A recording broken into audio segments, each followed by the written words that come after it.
Dear colleagues, distinguished guests, friends and partners, welcome to Kazakhstan.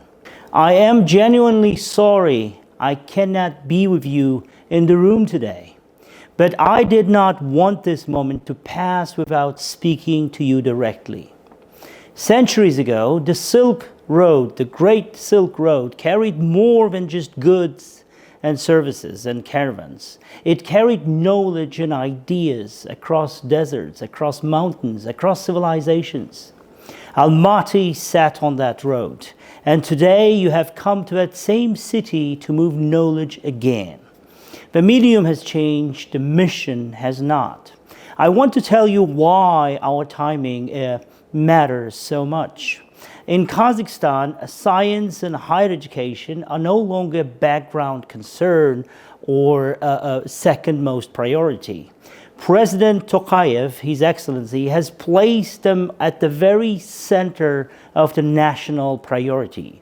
And this March, the commitment was written into our new constitution. So now the Constitution of Kazakhstan declares education, innovation, research and human capital as key priorities and primary values of Kazakh Republic. When a country amends its founding document to elevate science, it's making a promise.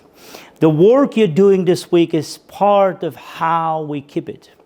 That promise is already taking shape. We have adopted a new law on science and technology policy. We have opened our universities to the world. Cardiff, the very first Russell Group University, opened up a campus in Central Asia, now operates in Kazakhstan alongside with dozens of leading international institutions. We have 40 research-intensive universities opening up their branch campuses in Kazakhstan. We have set a national target to raise research spending to 1% of GDP, and nearly half of our researchers are now under the age of 40. This is a young, thriving scientific community, ambitious, impatient, in the best sense, and ready to be part of the global conversation, not observed from outside of it, but speaking within it. But here's the truth we must be honest about. The quality of research and the quality of its publications cannot be separated. And academic publishing today faces real threats and challenges. The misuse of AI in authorship, the industrialized production of fraudulent manuscripts, the quiet commodification of co-authorship, just to name a few. These are not distant problems. They touch every author, every reviewer, every editor, every institution, and the entire architecture of trust on which science depends. That is exactly why your presence here means so much to us. Editors from the world's leading management journals sitting in the same room as Kazakh and Central Asian scholars. That is not just a ceremony, it is a signal that our researchers belong in the global conversation, a signal that our researchers belong in the global conversation, that we intend to enter it the proper way, the right way, with integrity, with rigor, with respect for the standards that make research worth trusting. So I ask our regional colleagues to leave this workshop with a clearer sense of what world-class publication truly demands.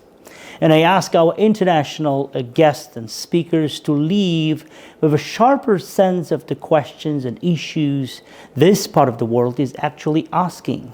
Because they're good questions and they deserve to be heard and answered and shared and discussed.